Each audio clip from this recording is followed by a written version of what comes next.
Story 1. A slow, distant, metallic scrape, the hum of old fluorescent lights, and the whisper of wind through broken panes of glass fades slightly as narration begins.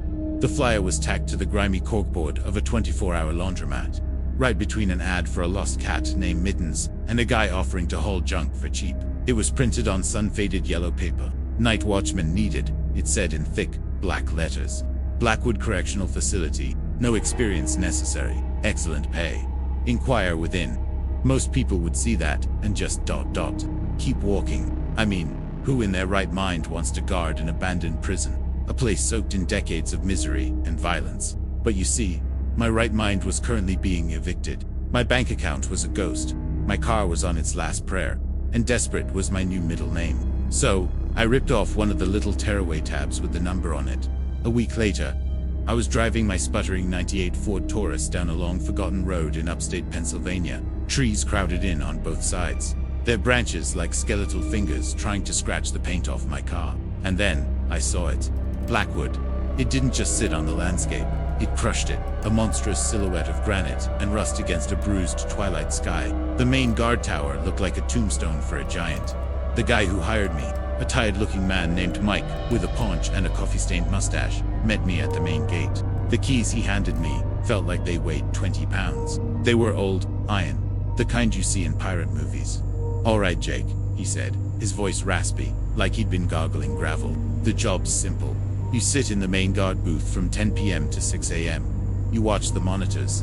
You do your rounds once at midnight, once at 4. The main thing is keeping people out. Vandals, ghost hunters, that sort of trash. The perimeter fence is mostly intact, but kids find a way." He walked me through the first floor of the administration building. The air was thick and cold, smelling of dust, mildew, and something else. ...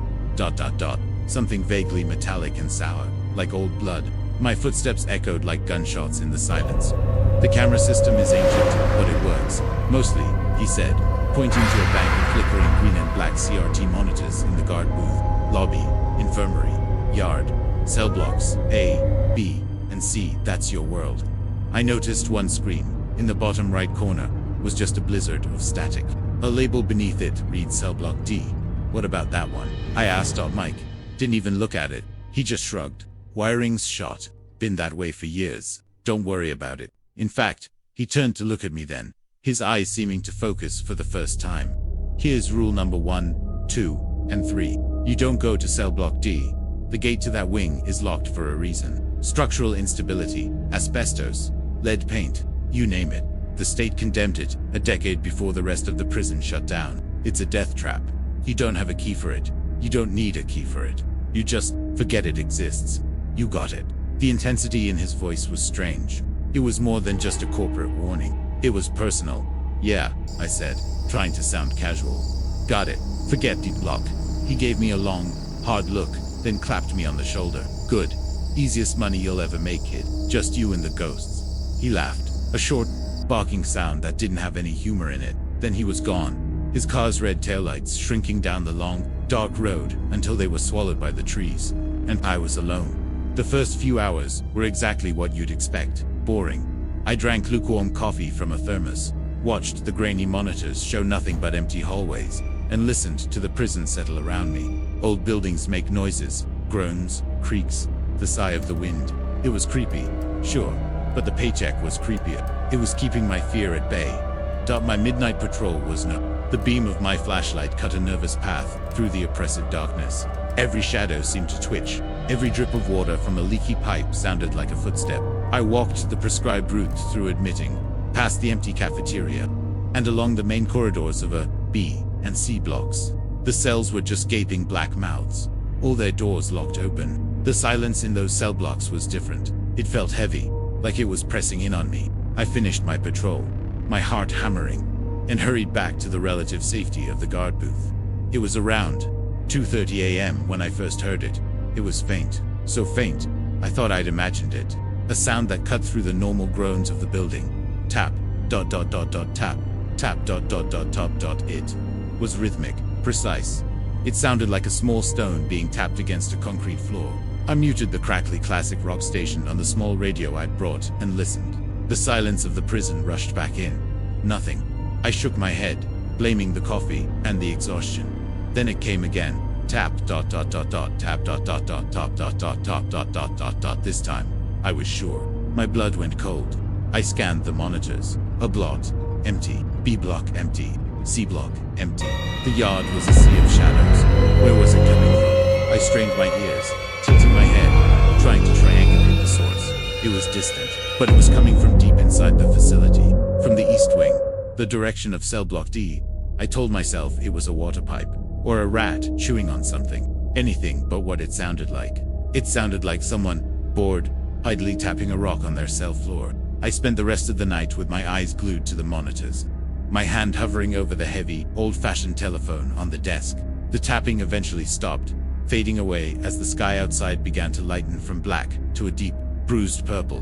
When 6 a.m. rolled around, I practically sprinted to my car, not looking back at the prison dot. The next night, I almost didn't go back, but the image of the eviction notice on my apartment door was more terrifying than any ghost. So I went. I filled my thermos with extra strong coffee and told myself to be rational. For the first few hours, there was only silence. I started to relax. Maybe I had imagined it. Maybe I was just spooked by the new job. My 4 a.m. patrol was uneventful. I was back in the booth, with less than 2 hours to go, feeling my eyelids get heavy.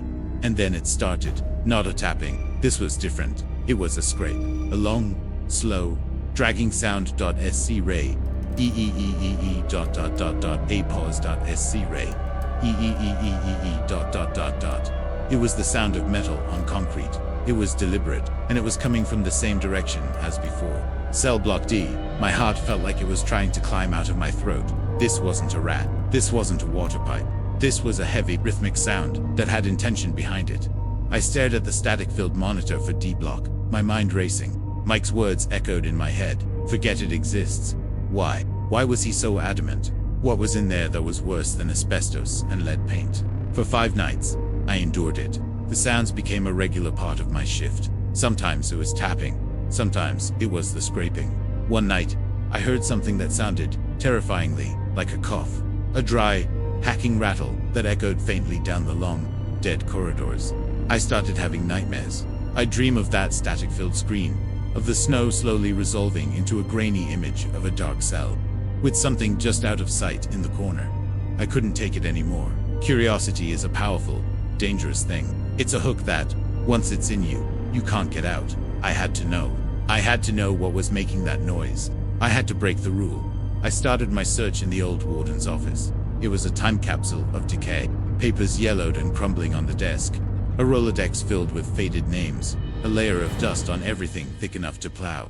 I was looking for blueprints, records, anything that could tell me about D-block. In the bottom drawer of a massive steel filing cabinet, I found it. A thick, leather-bound ledger, labeled D-block containment log, 1978 to 1994. The year the wing was supposedly condemned. My hands trembled as I opened it. Most of the entries were mundane. Cell D12, plumbing repair. Cell D07, light fixture replacement. Standard maintenance. But as I got deeper into the book, the entries changed. They became less frequent and more ... specific.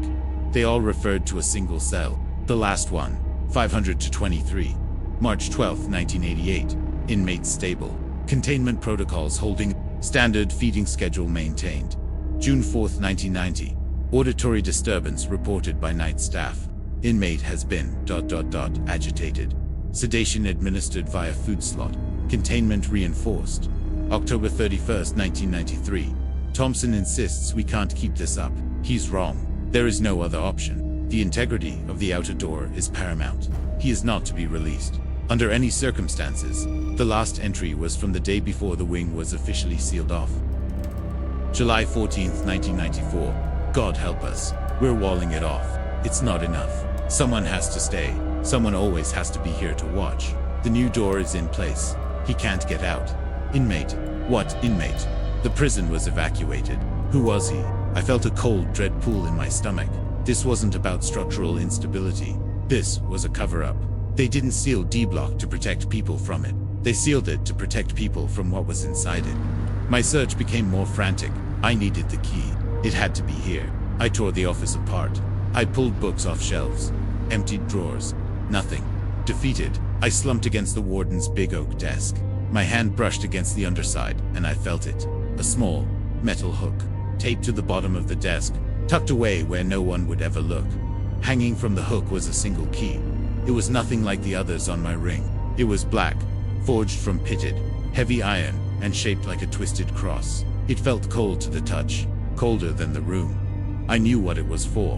With the iron key in my pocket, and my heart hammering against my ribs like a trapped bird, I walked toward the east wing. The air grew colder with every step. The familiar smell of dust and mildew was replaced by something else. An odor of stagnant water, of rust, and something acrid and deeply unpleasant, like spoiled meat left in a hot car. The gate to D block was an immense slab of steel, far more intimidating than the simple barred gates of the other blocks. A thick, rusted chain was looped through the handles, held together by a colossal, ancient-looking padlock. The keyhole was the same twisted shape as the key in my hand. The scraping sound was louder here, clearer, was coming from the other side of this door. SC. Ray, scrape, scrape, It sounded like someone was trying to sharpen a piece of metal on the concrete floor. My hand was shaking so badly I could barely fit the key in the lock. It turned with a deafening chunk that echoed through the entire prison. The sound on the other side stopped. Dead silence. A new fear, sharp and cold, pierced through my curiosity. The silence was worse. The silence meant it had heard me. It knew I was here. Pushing past the terror, I pulled the heavy chain loose and heaved the gate open. It groaned in protest, the sound of tortured metal. I stepped through. The air inside D block was stagnant and freezing. My flashlight beam cut through the darkness, illuminating a corridor that seemed to stretch into infinity. The cells on either side were different from the others in Blackwood. These weren't barred cages. They were solid steel doors with a tiny, reinforced window at eye level and a small, sliding slot at the bottom. Solitary confinement. Maximum security doesn't even begin to describe it. This was a place to put things you wanted to disappear forever. I walked slowly down the corridor, my footsteps the only sound. I shone my light into each cell as I passed. They were all empty, just bare concrete boxes filled with shadows. The scraping sound hadn't started up again, but I could feel something, a pressure in the air, a feeling of being watched by something ancient and malevolent. I was nearing the end of the hall. There was only one cell left. D-23. The door was different from the others. It was thicker, angrier looking, covered in deep scratches and gouges, especially around the small food slot at the bottom. The smell was strongest here. It was a primal, horrifying stench of sickness and filth. I took a deep breath, held it, and raised my flashlight to the small, grimy window. I wiped a patch of condensation away with my sleeve and pressed my eye against the cold glass. At first, I saw nothing, just a black, empty space. My light seemed to be swallowed by the darkness inside. I moved the beam around, trying to catch a corner, a piece of a bed frame, anything. And then the beam fell on it. In the far corner of the cell, there was a man, or what was left of one. He was impossibly thin, his skin a pale, translucent gray, stretched tight over a skeletal frame. He was hunched over, his back to me, his long, greasy black hair hanging down past his shoulders. His clothes were just rags, and in his long, spider-like fingers, he held a piece of metal. It looked like a spoon he'd sharpened to a razor's edge. He was using it to carve something into the floor. He was so engrossed in his work he hadn't noticed my light. I could see the floor around him. It was covered, every square inch, in carved symbols, spirals, and eyes. Thousands of them, overlapping, creating a chaotic, insane mural of his madness. My breath hitched. He froze.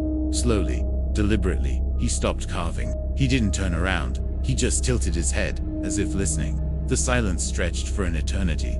And then, in a voice that was barely a whisper, a dry, rasping sound, like dead leaves skittering across pavement, he spoke.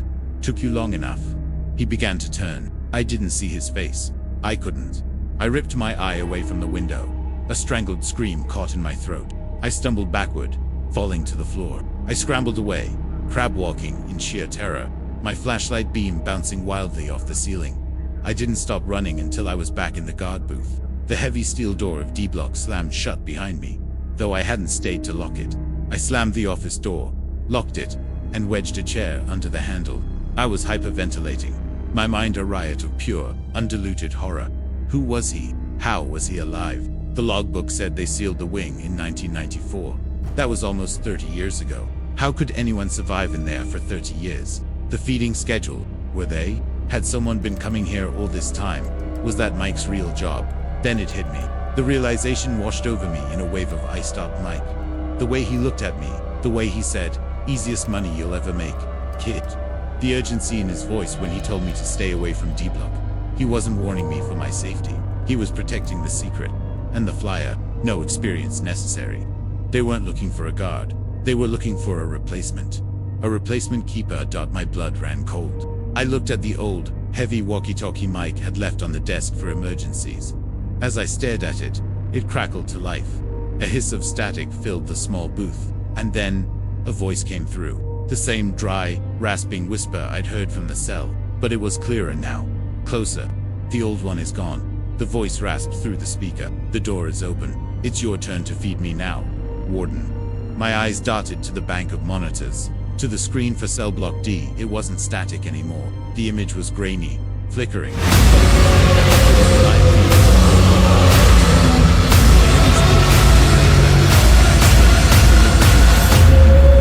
And from the darkness beyond, a long, pale hand reached through the gap, its fingers gripping the edge of the gate. I'm still sitting here. The sun is coming up, but it doesn't feel safe. The walkie-talkie is silent now, but I can't leave. I understand now. The job isn't to keep people out. It was never about that. It's about keeping him in. And Mike didn't quit. He just passed the key. He passed the sentence. Story to that place. It's quiet, not peaceful. Quiet like something's holding its breath. And every night, the same thing happened. The nurses would say, "We're not getting any new admissions tonight." But the beds were empty. All of them. Empty, but not clean. Like they'd been slept in. Like someone had just gotten up and walked out. And that's when I started seeing things. I'm Daniel Reed. I was 24, fresh out of nursing school, trying to make a name for myself in the healthcare world. My first real job, night shift, pediatric ward. I thought I was ready. I wasn't. Let me tell you what happened on my third night there. It was October 13th, 2018. Rain had been falling all day hard. Relentless. The kind that makes your bones ache. I arrived at 11 p.m. sharp, wearing my Navy scrubs ID badge clipped tight. The front desk nurse, Brenda, handed me the clipboard with my shift report. "Just routine," she said, eyes flickering toward the pediatric wing. "No new patients, no emergencies. You'll probably get bored." I laughed. "Good. I need this sleep." She didn't smile. "You'll want to keep an eye on room for B," she whispered. "The parents left early. Kid's been sleeping since 7, but he keeps muttering. We've checked twice. Nothing's wrong. Just talking." I nodded. "Okay, thanks." But as I walked down the hallway, I could already feel the cold spot behind my neck, like someone was watching me from the shadows. The pediatric wing was long and narrow, lined with glass doors on both sides. Each room had a small window, a bed, a toy chest, a teddy bear or two left behind. The lighting was dim, just enough to see, not enough to feel safe. Room for B was at the end. The door was cracked open. Inside, a little boy, maybe 5 years old, was curled under the blanket. His face was pale, almost translucent. His lips moved, but no sound came out. I leaned in. "Hey, buddy," I said softly. "How are you feeling?" He didn't respond, but then his mouth opened. Not wide, just enough to form words. "They're coming back." I froze. "What?" I asked. He blinked slowly. "The others, they're coming back." I stepped back. "Who's coming?" He turned his head toward the wall. "The ones who stayed." Then he fell silent. I checked his vital, pulse, temp, oxygen, all fine. I wrote it off as a nightmare, maybe delirium, but I couldn't shake the chill. When I walked back to the nurse's station, Brenda was gone. Her chair was empty. Her coffee cup sat untouched. I called her name, no answer. Then I heard his soft humming, coming from the hallway, like a lullaby, but not one I recognized. I followed the sound. It led me to room 6C. The door was closed, but the light inside was on. I knocked, no response. I pushed the door open. Empty. No bed. No furniture. Just a single rocking chair in the corner. And on the floor, scattered across the tiles, were dozens of tiny shoes. Baby shoes, toddler-sized, all different colors, all brand new. And in the center of the room, a red balloon floated against the ceiling. I stared. Then I heard it again, the humming. Closer this time. I turned around. There was nothing behind me. But I felt a hand brush against my arm, cold, wet. I spun around. Nothing. I ran to the nurse's station. Called security. They came. Checked the room. said it was just a prank. Someone had snuck in during the day, left the shoes and balloon as a joke, but I knew better, because I saw the time on the security feed. The room had been empty at 11:15 p.m. The shoes and balloon appeared at 11:20 p.m., and I was the only one in the hall. The next night, I brought a camera, a small digital one just in case. I told myself I was being paranoid, that I needed proof, that I was going to catch whatever was happening.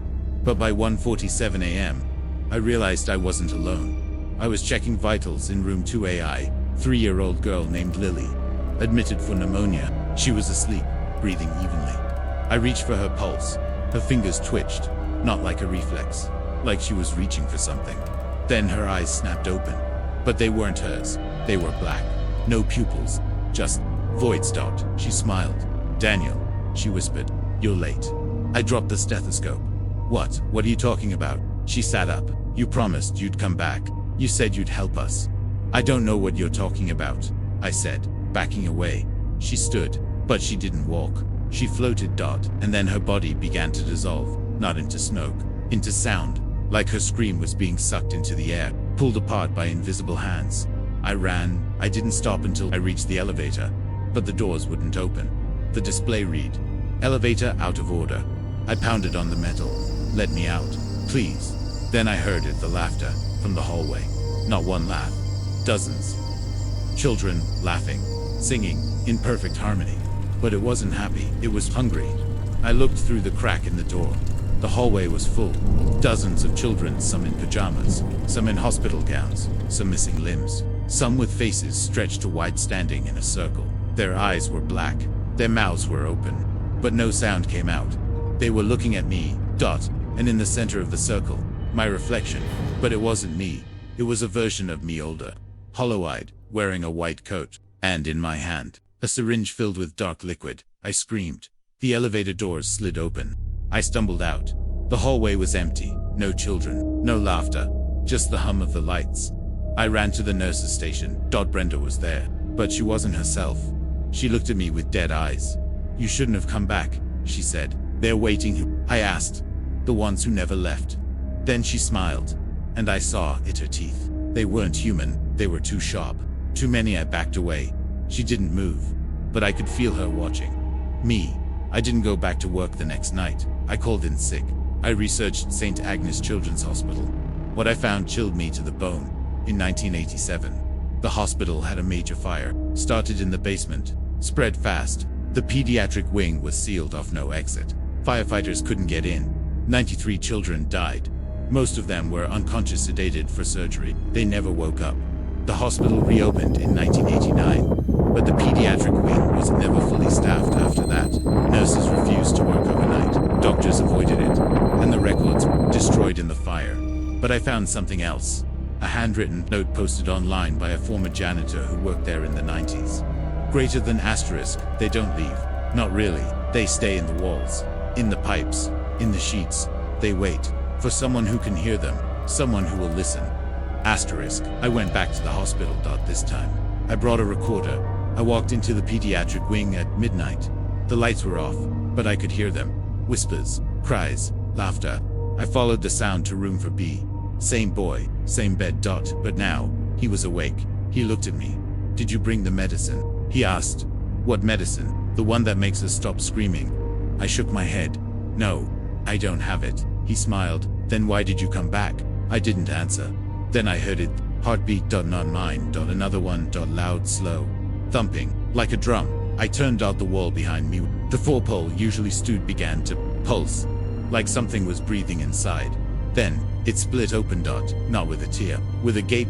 And from the darkness, a hand reached out. Pale, thin, with long, claw-like fingers. Claw-like fingers. I grabbed my wrist. I tried to pull away, but it wasn't pulling me in. It was pulling me out. I looked down. My body was still standing there, but my soul, my awareness, was being dragged through the wall, into the darkness. And then, I saw it. The truth. Inside the wall. It wasn't just darkness, it was a room. A long, endless corridor lined with beds, each one occupied by a child. All of them asleep, but their eyes were open, and they were watching me. One by one, they turned their heads, their mouths opened. Not to scream. To sing a lullaby. but not one I knew. It was the song of the fire, of the smoke, of the panic dot, and as I listened, I realized it wasn't just a song, it was a request. They weren't asking for help. They were asking for replacement, for someone to take their place so they could finally rest. And I understood. That's why the pediatric wing stays empty. Not because no one comes, because they come. And when they do, they don't leave. They stay. And the next nurse, the next doctor, the next person who walks in at night, they become one of them. Eventually, I didn't wake up, at least. Not in the way you'd expect. I opened my eyes. I was in a bedroom. For B. The boy was sitting beside me. He held a thermometer. Temperature's rising, he said. You're getting close. Close to what? I asked. To becoming one of us. I looked around. The room was full. Children. All staring at me, but not with hate. With welcome. I tried to scream, but no sound came out. My throat was closing. My skin grew cold, and then my hands began to change. Fingers lengthened, skin paled, nails turned black. I looked at the mirror, and I saw him, the man in the white coat, holding the syringe. And he was smiling, because I was finally home. Asterisk, final scene. The narrator's voice returns. But something is wrong, asterisk, sound. A distorted whisper, echoing, layered, asterisk, narrator voice trembling. Slower, colder, asterisk. I don't remember leaving the hospital, but I'm here now, sitting in the same chair, same scrubs, same ID badge, only, it's not me, it's not because I can feel them inside me. Breathing, singing, waiting, and every night, the pediatric wing fills up. With children who never left. And when you walk in, you won't find anyone, because the nurses are gone, the doctors are gone, and the only people left are the ones who came back. To stay. Asterisk, closing music. A slow, eerie lullaby plays, then silence. Asterisk, narrator final whisper. Asterisk, if you ever work a night shift at a children's hospital, don't check the rooms, don't look in the mirrors, and if you hear singing, don't follow it, because they're not calling for help, they're calling for you. Asterisk, fade to black. Last line echoes. Asterisk, they're always waiting. And one day, you'll be one of them. Story 3. There's a room in my office building no one's ever talked about. No nameplate on the door. No keycard access. No windows. But every night, I swear I heard something behind it. It started with clicking sounds, soft, deliberate clicks, like someone shifting from foot to foot, then whispering, not loud enough to make out words, but just enough to crawl under your skin. Always after midnight. Always when the security monitors flickered. My name's Eric Dalton. I'm a systems analyst for Omnicore Technologies in downtown Portland. Been working late shifts for almost 2 years. It was boring work, monitoring server activity, watching camera feeds of empty hallways until your brain turned to mush. But whatever was behind that door, let me tell you, I found it, and I wish to God I never opened it. So I worked nights, third shift, 10 p.m. to 6 a.m., Monday through Friday. Most people avoid it if they can help it. But the pay bump helped me cover rent in my crappy apartment over on Say Powell. Name's Eric Dalton. Yeah, like the actor, only not as cool. Omnicore's this massive tech firm that takes up most of the top 10 floors in the Morrison Tower. We're on floor 7, which is mostly data storage and internal infrastructure. Nothing glamorous. Our team consists of 4 guys total, including me. You get used to the silence real fast. Except around week 3 into the job. I noticed flickers on monitor 4. That monitor covers the east hallway, near the old R&D wing. They shut it down last year after some electrical issue, according to Janice in HR. Didn't think much of it, until I kept seeing static pulses roll across the screen like heat waves right before the feed would cut to black, even though the cameras were online. At first I thought it was a glitch, maybe interference from the older wiring, but then I saw movement. Shadows, tall ones, stretching unnaturally along the walls, like they weren't human. And here's the thing.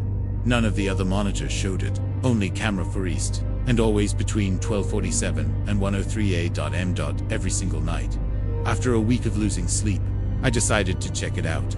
Figured maybe someone left an old cart or box bouncing around and causing shadows. Whatever it was, I needed answers. So on Wednesday night, around 11:30, I grabbed my phone, a flashlight app, and headed toward the east corridor.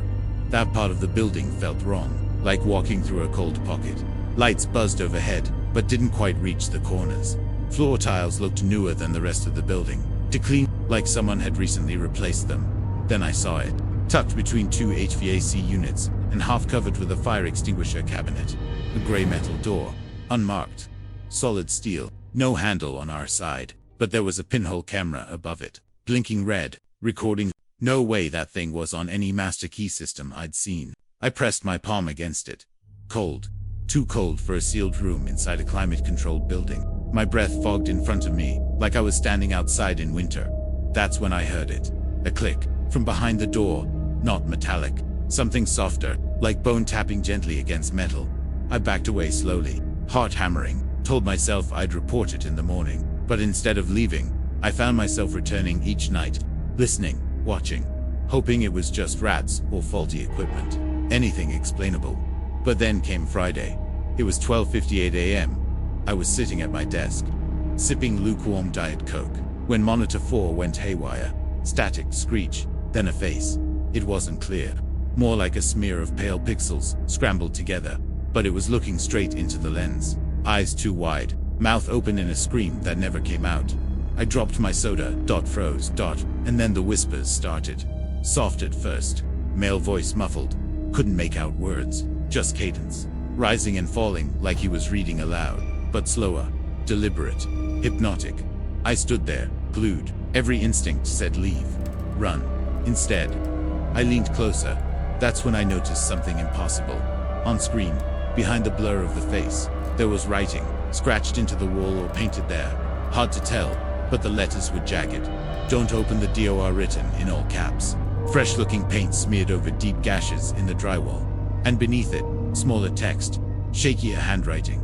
He keeps me time. What does that mean? Suddenly, the lights in the observation lounge cut out. All of them, pitch black. Even the glow of the monitors disappeared. For 3 seconds, 3 long heartbeats. When power returned, monitor 4 was normal again. Empty hallway, no shadows, no face. But now, there was a new file on the desktop. Named do_not_open.zip. What the hell? I didn't touch it. Honest, I wanted to call someone, IT security, animal control for all I cared. But my hands wouldn't move. Something held me there, and then I heard footsteps start from behind the monitor wall. Slow, measured, coming closer, like someone dragging a heavy chain, or a body. I backed away, tripped over my chair, sprinted out of the room, ran past janitor Ted. Poor guy mopping blood off the lobby tiles at that hour.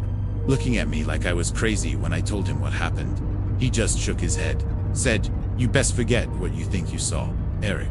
Forget? How do you forget being watched by something that isn't supposed to exist? That weekend, I couldn't eat, couldn't sleep, kept hearing the whispers in my dreams. Same rhythm, same voice, saying things I couldn't quite understand. Tick, tick. Time is almost done. Monday morning, I marched straight to facilities, demanded to know what was behind that door. The supervisor, Marvin, laughed, told me there was no hidden room on East Wing. Checked the schematics himself. Only problem, those same blueprints still showed the old R&D lab listed, the one everyone agreed was sealed off. Yet somehow, that door existed, in real life, with its own camera feed, its own temperature drop, its own heartbeat. Tuesday night, I brought bolt cutters from home. Thought maybe, if I snapped the latch quietly, no alarms would trigger. Spoiler alert, alarms did go off. Loud ones, klaxons, red strobes flashing in the hallway. Thing is, no one came. Security never showed, not even dispatch acknowledged it, as if the whole building ignored the breach. I waited 30 seconds, swallowed my pride, turned the handle. Door creaked open, revealing exactly what I feared. A narrow stairwell leading downward, concrete steps, cracked tile, smelled like damp earth and rusted iron. Worse, there were scratches, dozens of them, up and down the railings, deep gouges like something had tried repeatedly to climb out. I descended, flashlight shaking in my grip. Landed in a room roughly the size of a studio apartment. Fluorescent bulbs hummed overhead without power. Strange symbols covered the walls, written in ash. Maybe, impossible to tell, in the low light. In the center sat a metal chair, bolted to the ground. Bloodstains crusted around the seat. Straps hung from the arms and legs, like something, or someone, had been restrained there. Long term. Wires ran from the chair into the wall. One spool led to a reel-to-reel audio recorder. Old school stuff, tape spinning, clicking forward. And then I saw it. A journal, laid open atop a filing cabinet made of salvaged wood and nails. Dog-eared pages filled with cramped handwriting. Someone had written feverishly. Pages dated back months. First entry read, Day 1. They moved me to Bunker 7A after the incident. Claimed it was temporary. Temporary doesn't involve welding bars over the vents. Next page, they say time keeps him asleep. That if we maintain perfect silence, he won't notice us. But how long can you hold your breath? Another, I stopped marking days. Doesn't matter anymore. He knows we're here. Whispers come through the wires now. Feels like he's inside the speakers. Final entry, he got Frank through the monitor. If you're reading this, don't trust the screens. Don't trust anything digital. He uses time against you. That's when I heard it again. Tick, tick, tick, behind me. I spun. Nothing there, then a wet thud. Like meat hitting tile. Turned back to the journal, except it was closed, sealed tight. As if minutes had passed while I blinked. I checked my watch. Big mistake. Numbers were melting. Dripping down the glass like candle wax. Still ticking backwards. 11:59 p.m., 11:58 p.m., 11:57 p.m. I ran back up the stairs, through the door, down the hall, to my desk, locked myself in the break, stayed there till sunrise. Wednesday morning, I called in sick, told them stress was getting to me. Coworker Greg asked if I'd gotten any sleep. I lied, of course. Couldn't tell anyone. Who'd believe me? Thursday, I went back in, tried to act normal, sat at my station, refused to look at monitor 4. Didn't matter, because now, it shows my desk. Live feed me right now. Typing, blinking. Same angle as before. Except I'm sitting where the camera shouldn't see, where I hadn't been sitting until moments ago.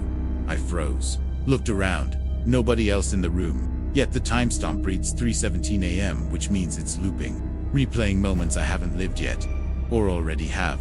Can't tell anymore. And the whispers are back. Louder now. On every monitor. Not just 4. They speak my name. Eric. Eric. Say things like, time is almost gone. He sees you now. You let him in. Last night, I watched myself on screen type out a message. Slowly, letter by letter. Hands trembling. Head turning toward the lens like something was behind me. The final word blinked onto the display. REMABRA member. Who? What does that mean? Janitor Ted. Yeah, the same guy. Saw me packing my stuff today. Asked where I was going. I didn't answer, just smiled, because telling him the truth would sound insane. And Ted, he muttered something strange. Said, better run. Boy, once the clock stopped, he starts moving. Right? The analog clock above the elevators. Hasn't ticked since Tuesday. Frozen at 11:49. Countdown in motion. Whatever's behind that door, it's not waiting anymore. It's climbing. So yeah, moral of the story, don't poke around rooms that aren't on the map. Don't trust silence in buildings. Built before fiber optics. And definitely don't listen to voices coming from inside the monitors. Because once they learn your name, you become part of the loop. Just another whisper echoing down forgotten halls. And if you hear ticking in the walls, run. Before midnight hits twice. Pause. Oh, and one last thing. If you're watching this somewhere, listening, wondering if it's already begun for you. Check your reflection. See if your lips are moving when you haven't spoken. 'Cause if they are, he's already wearing yours. Story 4. Most people think being a night guard for an abandoned prison would be the easiest job in the world. No one's there, right? Just a quiet, lonely paycheck. That's what I thought too, when I took the gig at Blackwood State Penitentiary. Blackwood, even the name sounds like something out of a horror movie, doesn't it? It's out in the middle of nowhere, upstate New York, miles from the nearest town. Just a crumbling, gothic monstrosity of concrete and steel, swallowed by overgrown woods. My job, keep out vandals, squatters, the usual. Make sure no one gets hurt, or gets in. And for the first few weeks, it was easy. Mind-numbingly boring, actually, until I started noticing things in cell block D. Things that shouldn't be happening. Things that told me, unequivocally, that someone, or something, was still living there. It started subtly, like a chill that had nothing to do with the upstate winter. Just a feeling. You know that feeling when someone's staring at the back of your head. Multiply that by 100. Add the weight of decades of human misery, and wrap it all in absolute silence. That's Blackwood at night. My shifts were from 10 p.m. to 6 a.m. 8 hours of patrolling empty corridors, checking rusty locks, and trying not to jump at the sound of my own footsteps echoing like gunshots in the vast, hollow spaces. The prison was huge. 3 main cell blocks, A, B, C, and then tucked away, almost an afterthought, was cell block D. It was the oldest section. I learned from the archives, built even before the main facility. Smaller, darker, more isolated.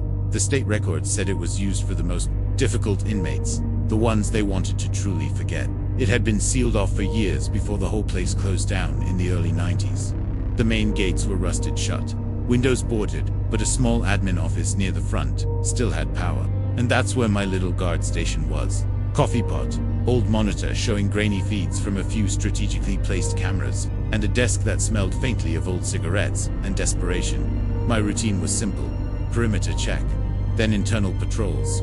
I'd walk the length of a B and C, shine my flashlight into every cell, checking for signs of forced entry. Mostly it was just dust, rust, and the occasional bat. The air was always heavy, thick with a scent of damp concrete and something else, something metallic and old, like dried blood and fear.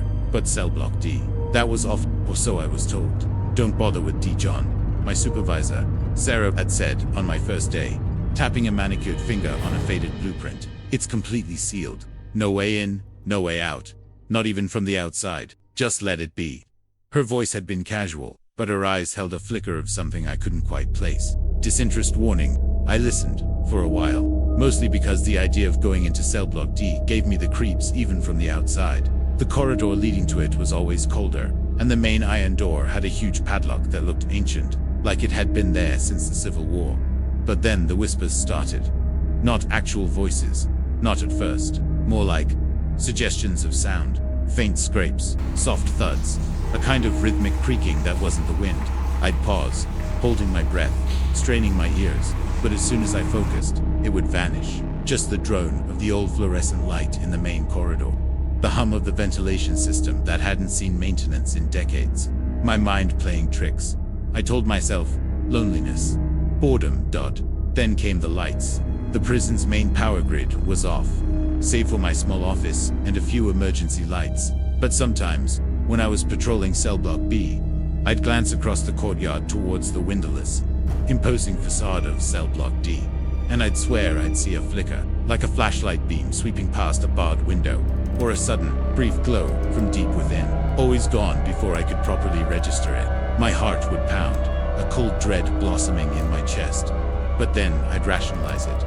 Reflections, my eyes playing tricks in the dark, the moon, maybe, catching some loose pane of glass, even though I knew those windows were solid stone with narrow, recessed slits. One night, about a month into the job, I was doing my rounds, a thermos of lukewarm coffee, my only companion. I was walking past the junction that branched off towards cell block D.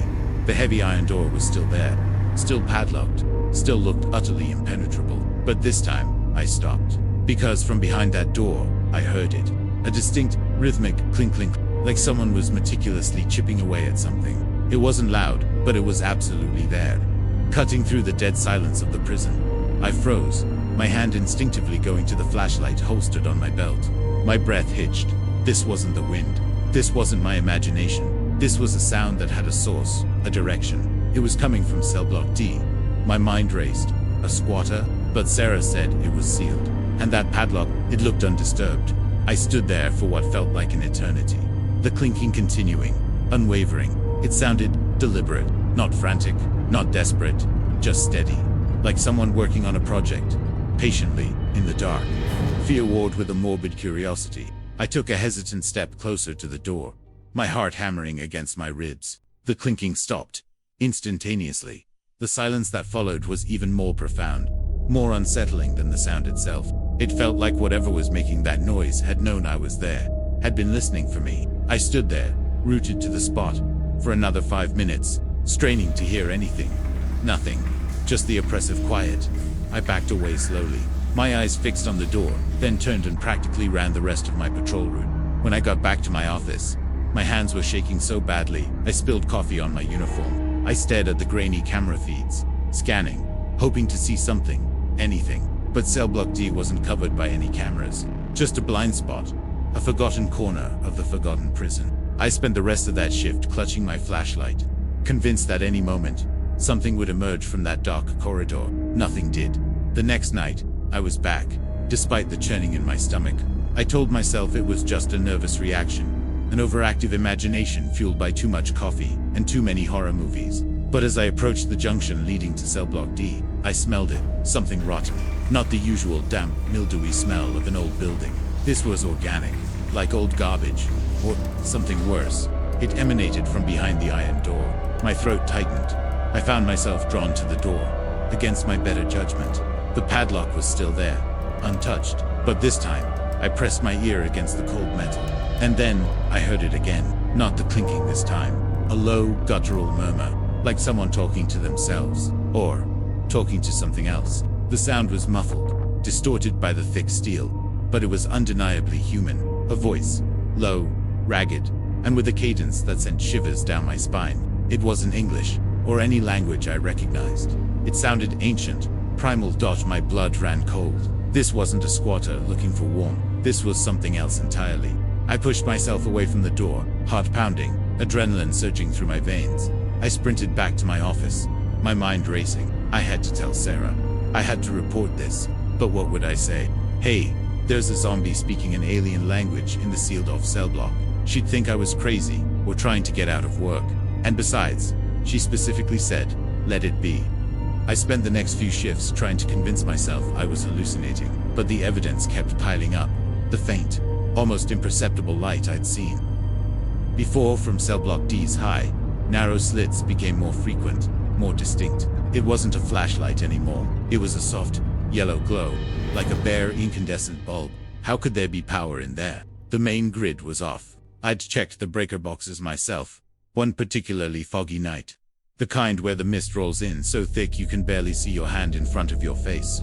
I was outside, doing my perimeter check. The fog made everything seem even more isolated, more eerie. As I passed the side of cell block D, shrouded in the swirling white, I saw it. In one of those narrow slits, barely visible through the grime and the fog, was a face. Just for a split second, gaunt, pale eyes like black pits. It was gone before I could even properly register it, but the image seared itself into my mind. A flash of pure, unadulterated terror. It was definitely looking out at me. I couldn't sleep for days after that. The face haunted my dreams. I started bringing a crowbar with me on patrols, foolishly thinking it would offer some protection against whatever was lurking in cell block D. The whispers grew louder, more distinct. They seemed to follow me now, echoing from the empty cells behind me. Even when I was in a completely different part of the prison, I knew I had to go in. Curiosity, or maybe just plain fear, finally overcame my common sense. Sarah's warning, the ancient padlock, they suddenly seemed less important than finding out what was happening. This was my job, after all, to secure the prison, and if someone was in there, they needed to be removed. Or identified one night, armed with my heavy-duty flashlight, the crowbar, and a rapidly beating heart, I approached the iron door to cell block D. The rotten smell was stronger tonight, almost gagging. I knelt down, examining the padlock. It was old, yes, rusted, but it was also locked tight. No sign of tampering, which meant whoever was inside either had a key, or they never left. A new chill snaked down my spine. I ran my gloved hand along the rough iron of the door. It felt colder than the surrounding wall. I pressed my ear to it again. Silence. But it wasn't the empty silence of a deserted building. It was the heavy, pregnant silence of something holding its breath, waiting. I noticed something then, at the bottom of the door, where the metal met the concrete floor. A tiny gap, barely a quarter inch, but enough. I dropped to my stomach, flashlight in hand, and peered through. All I could see was darkness. Absolute, impenetrable darkness. But as my eyes adjusted, I started to pick out details. The floor looked like it was covered in something. Fine. Dust? No. To uniform. And then, at the very edge of my vision, I saw something move. A flicker of yellow. The light again. I stayed there for a long time, just watching, listening. Then, I heard it. A soft, scraping sound, coming from inside cell block D. It was rhythmic. Like the clinking had been, but softer, almost like brushing. And then, a low sigh. A human sigh. My blood ran cold. Someone was definitely in there, and they were close to the door. That night, I didn't patrol the main blocks. I just sat at my desk, staring at the blank screen that represented cell block D, sipping cold coffee, trying to make sense of it all. Who could be in there, and how did they get in? The only logical explanation was that the door wasn't as sealed as Sarah had claimed, or that whoever was inside had been there since before the prison closed. Somehow forgotten, lost to time. Both notions were terrifying. The next night, I brought a small borescope camera. You know, those flexible little cameras with an LED light on the end, used for inspecting pipes. I figured if I could slip it under that gap in the door, I might finally get a visual. My hands were shaking as I knelt before the door. The rotten smell stronger than ever, almost overwhelming. I fumbled with the borescope, guiding its tiny lens into the gap. On the small screen, a blurry image came into view. Darkness, then the faint outline of a concrete floor. I angled the camera up, more darkness. I started slowly panning it around, my heart pounding. And then, I saw it. A cell. It was dim, illuminated by what looked like a single bare bulb hanging from the ceiling. The walls were covered in faded, peeling paint, but also in something else. Drawings, scratches, swirls of what looked like dried mud or blood. I could see a makeshift bed, a pile of rags on a rusted cot, a rusty bucket in the corner. And then, the camera moved slightly, and I saw something that made me gasp, almost dropping the device. A figure, sitting on the cot, facing away from me. Hunched, thin, wearing what looked like an old, tattered prison jumpsuit. It was motionless, so still it looked like a mannequin. My finger hovered over the record button. I held my breath, slowly, painstakingly moving the camera to get a better angle. As it turned, the figure, slowly, unnervingly slowly, turned its head. My blood froze.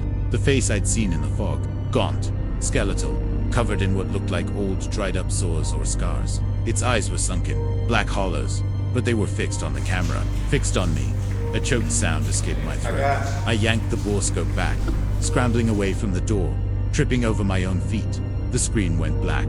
I stumbled back to my office, gasping for air, clutching the camera. It was real. It wasn't my imagination. Someone was living in cell block D, and they knew. I was watching. The next few shifts were a blur of terror and sleeplessness. I couldn't bring myself to go near cell block D again. I kept replaying the image of that face, those dead eyes, over and over in my mind. Who was that? How long had they been there? Were they even alive? The gauntness, the absolute stillness. It didn't look like human life. It looked like something preserved. I finally called Sarah. I told her everything. The noises, the lights, the smell, the borescope footage. I didn't hold back. I expected her to laugh, to dismiss me, to tell me I was crazy. Instead, there was a long silence on the other end of the line. "John," she finally said, her voice unusually flat, devoid of its usual casual lilt. "Are you absolutely sure about what you saw?" "Yes, Sarah, I have video footage. It's right here." My voice was frantic, desperate for her to believe me. Another pause. "John, I need you to stay calm. Don't go near cell block D again. Don't engage. Just finish your shift. I'll be there first thing in the morning. We'll handle this." Her tone was oddly cold, distant. It didn't reassure me. It made me feel like I was a problem to be managed, not a guard who had just made a horrifying discovery. That night was the longest of my life. Every creak, every shadow, made me jump. I could still smell that awful stench, even in my office. I kept imagining those black eyes watching me from the darkness. As the sun began to lighten the sky, painting the east with a sickly yellow, I packed my things, my nerves frayed to breaking point. I couldn't wait for Sarah to arrive. She pulled up in her beat-up pickup truck, right as the last vestiges of night were fading. She looked tired, her usual perfect hair a bit disheveled. She didn't offer a cheerful greeting, just a terse nod. "All right, John, let's see this footage." Her voice was still flat. I pulled out the borescope, handed her the small screen. She watched the blurry, flickering images in silence, her expression unreadable. When the gaunt face finally appeared, she didn't flinch. Not even a flicker of surprise or fear, just a slow, deliberate nod. "I see," she said, handing the screen back to me. "Okay, John, you can go home. Take the next few days off. We'll call you. But what about it? Who is that? We have to call the police. Forensics. Someone. They're still living in there." I practically shouted. Sarah just looked at me, her eyes suddenly dark, devoid of warmth. "John, listen very carefully. You saw nothing. You reported nothing. You were bored on your night shift, fell asleep, and had a very vivid dream. Do you understand?" I stared at her, utterly bewildered. "What, no? I saw it. I have proof. And the smell. Sarah, the smell." She took a step closer, her voice dropping to a harsh whisper that was more menacing than any shout. John, I understand this is distressing, but this facility has a history, a very specific history. Some things are best left alone. What you saw, it's not a squatter. It's not a forgotten inmate. My blood ran cold again. Then what is it? She gave me a chilling, almost pitying look. It's what the prison wants it to be. It's a manifestation of the building itself. The suffering, the forgotten lives, the cruelty. It coalesced, and cell block D, that's its heart. It's not alive in the way you or I are alive, but it's living, and it's growing. It finds a way to sustain itself. John, it attracts lost souls, and sometimes it makes them stay forever. My jaw dropped. Are you telling me this place is haunted by a living prison, something like that? She said, her voice now barely audible. And you, John, you got too close. You peered into its heart. It knows you're there. It knows you saw it. A sudden, overwhelming wave of nausea hit me. So, what? It's going to come for me. Sarah's eyes drifted past me, towards the main building, towards the dark, looming presence of cell block D. A faint, almost imperceptible smile touched her lips. A smile that didn't reach her eyes. Oh, John, it's already here. You just haven't realized it yet. She paused, then added, her voice chillingly soft. You know how I got this job? How I got my cell block D? Someone else got too curious. Someone else saw too much, and they just vanished. But their shifts are still covered, aren't they? My blood ran cold. I looked at her, really looked at her tired eyes, the faint lines around her mouth, the subtle, almost metallic scent that clung to her, a smell I now realized was eerily similar to the one emanating from cell block D.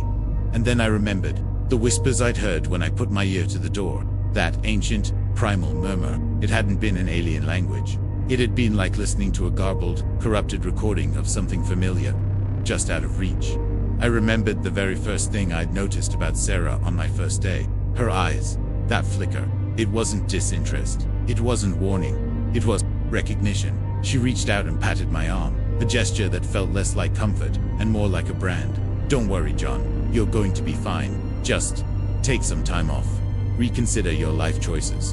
And then she turned, a strange, almost eager bounce in her step, and walked towards the main entrance of Blackwood State Penitentiary. She didn't look back, and as she stepped inside, the old iron door to cell block D, the one with the ancient, impenetrable padlock, swung open just a crack, revealing only shadows within. A faint, soft yellow light emanated from deep inside, and for the first time, I realized the silence wasn't just silence. It was waiting, and I wasn't just a night guard anymore. I was already part of its history,